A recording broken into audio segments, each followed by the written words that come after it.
Just jinxed us because I could see the sun approaching me right now. But this could be a hot battlefield. Like I said, we don't have much shade out here right now, so at least on the temporary trail that we set up. So thank you guys for being out here, for weathering through the heat. And like I said, being out here on the anniversary. Although the action that happened out here was June 15th, 1863. The battle starts June 13th. This is the closest weekend we can get. Once again, I appreciate you guys being out here. So, where we left off, the second grand attack on the with the Union Army failed against the Confederate line. Now that Confederate line, like I said earlier, it's positioned in the railroad cut, which is the Winchester Potomac Railroad. This is right behind me. You see the trees behind me? That is the railroad cut right there. So the Confederates are positioned right there. Now, like I said, during this second charge, the Union Army, they're moving through the same way that they had before. McReynolds' men trying to make a flanking movement. Eli's men through the field right here. Keeper's men on the north side of the old Charlestown Road. But their tasks are a little different this time. This time, rather than finding the ends of the Confederate Army, they're trying to break through the Confederate Army. Well, who arrives on the battlefield right as this last attack is mounting? None other than the Stonewall Brigade. Some of the most vaunted troops on planet Earth at this time. These are the namesake of the division. These are the troops that Jackson was leading early on in the war, the men from the Shenandoah Valley. There stands Jackson like a stone wall. After that, at First Manassas, the men of that brigade assumed that nickname. And eventually, that whole division, everyone wants to kind of take on that nickname of Stonewall. So by the Maryland campaign in late 1862, that division is called the Stonewall Division. Their namesake is that vaunted brigade. Like I said, the men from the Shenandoah Valley who directly fought under Jackson's command at the First Battle of Manassas when they both earned that nickname. They are now arriving on the battlefield, and they will split into two. The 2nd Virginia Infantry and the 5th Virginia Infantry will march around, and they will basically position perpendicularly on the Martinsburg Pike, and they'll kind of cork the bottle. So the Union Army can't continue even further north to Martinsburg or try and press the Confederates, the Confederate right even further north from where they already had been. The second part of the Stonewall Brigade, which includes the 27th Virginia, the 33rd Virginia, the 4th Virginia, are going to move, and they're going to position right behind me. And they're going to provide basically important reinforcements for the Confederate line that is out here during this last grand attack on the battlefield right here. This results in pockets of surrendering happening all across the field. On the other side of this railroad cut, you notice over there in the distance, it starts to turn into a berm because it goes downhill. So this railroad cut no longer becomes a cut, and like I said, it becomes a little berm. That will be used by cover by some of McReynolds' men as they begin to try and flank the Confederate left. They do start to get around the Confederate left, but as I was mentioning earlier, the Louisiana Brigade has moved into the shape of an L, and they will resist that attack right there. A pocket of about 400 soldiers will surrender over by the cemetery, which is on the other side of the railroad tracks. That cemetery is now preserved by the Shenandoah Valley Battlefield Foundation. Go check that out when you guys are done. And that's going to be where some of the earliest surrendering during the Second Battle of Winchester take place. Now, Eli's men, who are fighting out here in the center, they reel back from their second charge, and at this point, it's been a bad morning for them. Colonel Ely will go look, and they notice the Stonewall Brigade now arriving on this part of the field, arriving on the other side of the field. It's starting to get around 5:30 in the morning. It's starting to get a little bit lighter out, and the soldiers realize they're starting to get surrounded right here.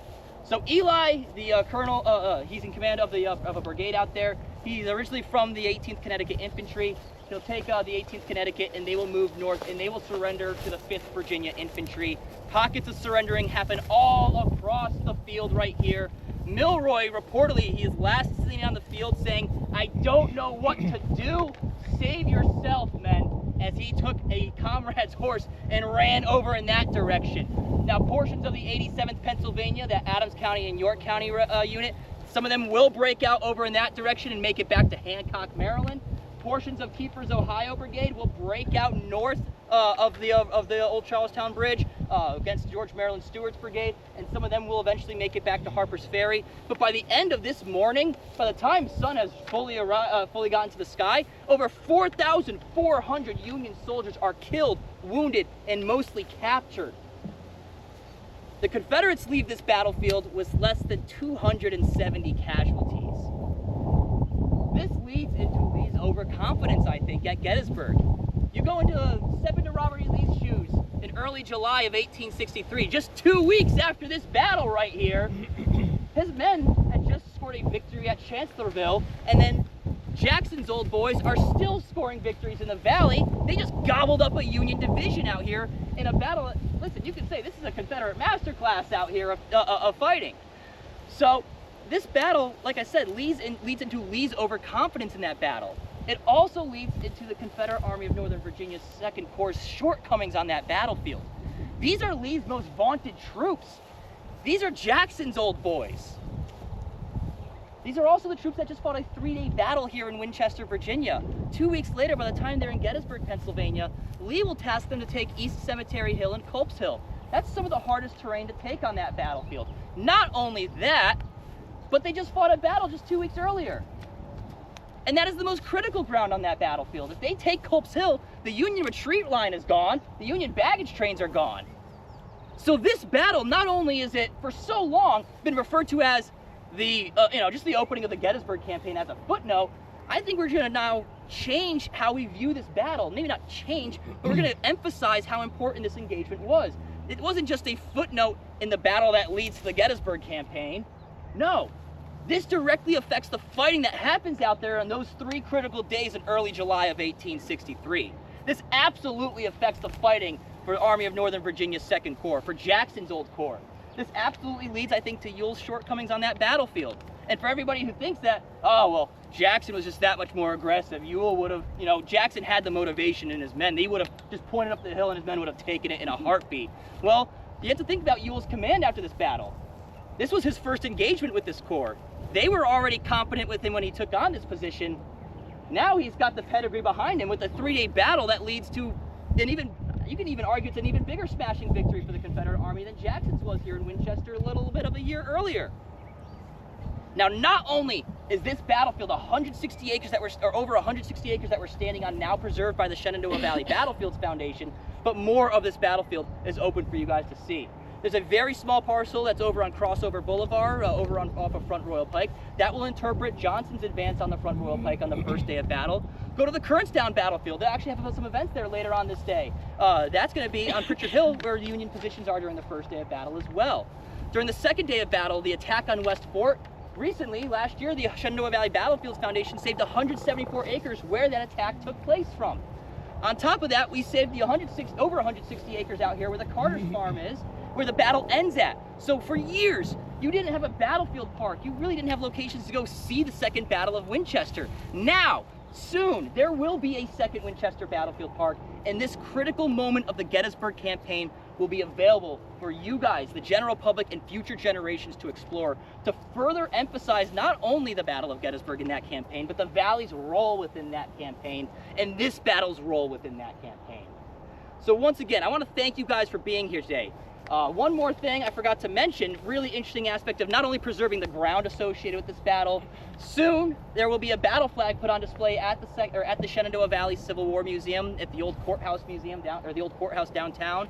The 6th Maryland battle flag, the 6th Maryland Infantry's national colors, which were confirmed to be here on June 15th, 1863, marched right through where our cars are parked in the parking lot in McReynolds Brigade over in that direction.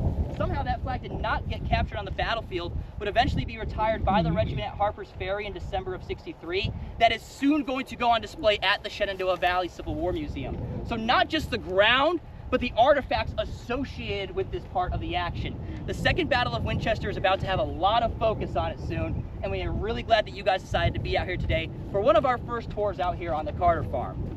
Now, the best way to support tours like this, more battlefield land like this being preserved in the future, is to support the Shenandoah Valley Battlefields Foundation. You guys go back to the Winchester Battlefields Visitor Center, you can pick up a membership there. You go to the Shenandoah Valley Civil War Museum, you can pick up a membership there, or you can go online, or you can talk to me. We can talk a little bit more about membership. Membership starts at $35, goes until you can't give no more, and every dollar you give goes to battlefield preservation here in the Shenandoah Valley. So thank you guys for being here, and like I said, if you want to see more of this, not just programs, but more battlefield land saved, support the Shenandoah Valley Battlefields Foundation. Thank you guys for being here on the 163rd anniversary.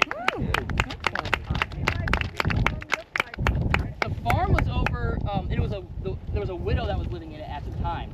Now, actually a working farm. It was a working farm. It was over on Martinsburg Pike, over in that direction. is one account of the family during the battle that the daughter walked outside, and many of the Union soldiers, there's numerous accounts that mention how beautiful she was. So just an interesting little thing that, like I said, one of the few accounts from the family on that battlefield there that day. So at 3 o'clock in the morning in a flat land, how could they even see the stuff? I mean, I'm a blind woman, maybe I won't be That was the big issue. They couldn't see, and on top of that, even when the sun starts to hit the battlefield, there's already been a fight happening out here. So it's smoky, it's hazy. There's a morning fog that runs in during this time as well. So you can barely see. There's actually accounts from the 5th Virginia Infantry over on Martinsburg Pike that they cannot see 10 paces in front of them. So it's visibility is very low on this battlefield, and that also leads into the Union Army's wonder out here. Remember, they're marching out of here. They don't know the Confederates set up right here. They know they have to go through that road. They start poking around to figure out, are the Confederates there? They think it might be a very weak force. They're not expecting a big body of the rebel infantry and artillery out there, and that's who they run into. On top of that, I forgot to mention during all of this, remember, they spiked their guns in the forts earlier that morning. So by the time the fighting happens out here, you have the Confederate infantry in that trench. Behind that trench is that ridge. And they are going, and that's where the artillery are. On top of that, did I mention the Conti, the last man holding that gun? During the second charge, he is the last man holding one of the guns, or there's a young private who was the last man holding one of the guns on the bridge. After the second charge, or it's in between the first and second grand charges towards the end of the battle. Remember, I said Lieutenant Conti Andrews tells Lieutenant Conti to hold that bridge to the very last man. He's got 2 guns out there. The second gun runs out of artillery, or runs out of munitions, runs out of artillery. During this first grand charge, they pressed about 60 yards away from this battery. It leaves a number of artillerists dead around the gun. One private, Benjamin Owens, is the only individual left trying to man that gun solo. North Carolinians and Virginians and George Maryland Stewart's brigade will jump out of the railroad cut to try and assist Benjamin Owens on that cannon right there. They'll then get both of the guns operating again, and they'll provide significant support during the last grand charge on that day. Forgot to mention that. I hyped up the hold the bridge to the last man quote, and I forgot to finish it off until now. But going back to, I mean, like I said, the cannon situation, you have the rebel infantry in the railroad cut behind me. Behind them on that ridge is where the artillery are. The Union infantry has to try and cut through a single little bridge through there, or try and find where this line ends and make it around there. They don't even have any artillery to support them. So they're at a huge disadvantage by the time the fighting even begins. Not only are they running, but they don't have any other guns with them. Their munitions aren't with them. There's pandemonium in the Union ranks. This is a bad day for General Milroy. And for Edward Allegheny Johnson, this was a very victorious moment. Now, Johnson and Milroy had a little bit of a rivalry. Johnson and Milroy's troops faced off against each other a number of times before this point in the war. In fact, Johnson's men tend to have gotten the best of Milroy by this time, but it was Milroy's troops that fired a volley that eventually wounds Edward Allegheny Johnson, leaves him with a pretty nasty limp on this battlefield here. So when Milroy evacuates, Johnson will take a small body of troops right through the field right here, and he will try and capture Union troops targeting Robert Milroy. There's actually a story where he waves his opera glasses, and he reportedly captures 40 Union soldiers just by waving his opera glasses, just because they're so tired and they know that what the position they are in right now is. So Johnson, when he is ordered to make this trap right here, he is teething for this fight because he wants to trap his old rival, or his recent rival, Milroy. He doesn't bag Milroy, doesn't capture him, but he absolutely dismantles his division out here at Second Winchester. So that's another interesting thing, is you have 2 individuals who have a fierce rivalry who do fight out here. And there is one more story that I do want to leave off with, so we could give that one here, or we could give that one closer to the parking lot. It's up to you guys. All right, let's change scenery one more time.